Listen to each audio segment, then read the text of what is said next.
Technology is slowly killing our creativity, but not in the way you might think. Sure, ChatGPT can write our essays and AI can create art, but this is a process that has been going on for much longer. Technology has taken away our ability to be bored. When I was a kid on summer break, my mom would print out a list of 100 different activities to do whenever I felt bored. Boredom led me to exploring new hobbies, building new skills. But the creative benefits of boredom go far beyond that. In fact, the link between boredom and creativity has been around for centuries.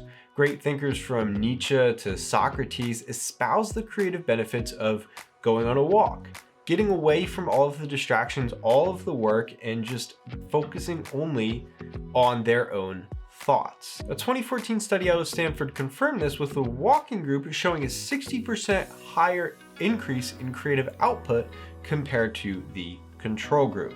And we can't yet say what the long-term effects of this level of technology access is. The younger generation is really the first one with unbridled access to this amount of technology. I mean, sure, that's been the case throughout history.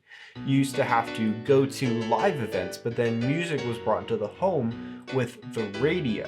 And then the theater came about. You could watch movies on the screen, but you still had to go to the theater. Then movies were brought into the home with television. TV shows were brought into the home. But again, you had to be physically present in front of this device to actually take advantage. Now, though, we have a screen with all of these things in our pocket 24/7. And with that came the loss of two very valuable uses of time: focus and boredom. Focus for actually getting meaningful work done, and boredom for coming up with ideas and just exploring whatever our mind leads us to. I recently had the opportunity to be, well, bored. My wife was at a conference, and so I had a hotel room all to myself. And I only realized how dependent I am on distraction when it's taken away. If I put my phone in another room, only then do I realize how often I feel the urge to pull out my phone and check it, even if I haven't heard it ding or seen it light up, just to make sure I have no new text messages or Slack notifications. I use it as a reward for getting a task done. I feel like because I finished some work, I can scroll on my phone for 15 minutes. That's exactly how I felt in the hotel room. I put my phone in a drawer and just had a book and a journal. I didn't want to give myself any access to screens, but that quickly proved to be harder than I thought. Despite being in this beautiful hotel room and having things to do right in front of me, all I wanted to do within the first half hour or so was pull out my phone, even though I knew I wouldn't particularly enjoy the experience of scrolling social media. But I refrained, and that's when I realized that my dependence on distraction and social media wasn't going to be something I could just switch off. It was going to be something that I had to wean off of to train myself to go for longer and longer periods to be less and less dependent on distraction. Once I pushed through those initial feelings of discomfort though, I felt a peace that I haven't felt in a while. I was able to wander around with my own emotions more, to kind of pull on threads and see what they led to. Since that time at the hotel room, boredom has been something that I've been actively cultivating more often. I'll often go for a walk and leave my phone at home.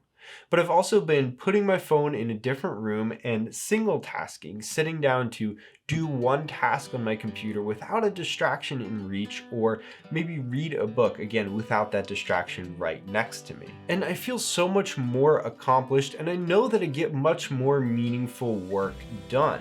On those days where I'm able to put my phone away for a large portion of the afternoon, I know that I've made more meaningful progress towards my goals than when I'm just kind of bouncing around between tasks, never feeling like I have enough time. So next time you feel the urge to pull out your phone, I'd encourage you to ask yourself why. Why do you feel that urge to pull out your phone? For me, the answer more often than not was just that I was bored. I was tired of staring at an Excel sheet for my job for 30 minutes, so I wanted something to distract my brain, turn off my mind for a little bit. Or maybe I just finished a task, wasn't sure what to do next, and so I was bored. I wanted something to fill up the time to give me that exciting rush of having entertainment in front of me. Once I started looking at the why, picking up my phone itself became much less appealing. Intentionally cultivating boredom might seem like a strange pursuit, even a counterintuitive one, but for me, it has drastically improved both my focus and my creativity and allowed me to do so much more with my mind each day. That's why it's something that I'm intentionally cultivating as part of my daily routine. Thanks for watching.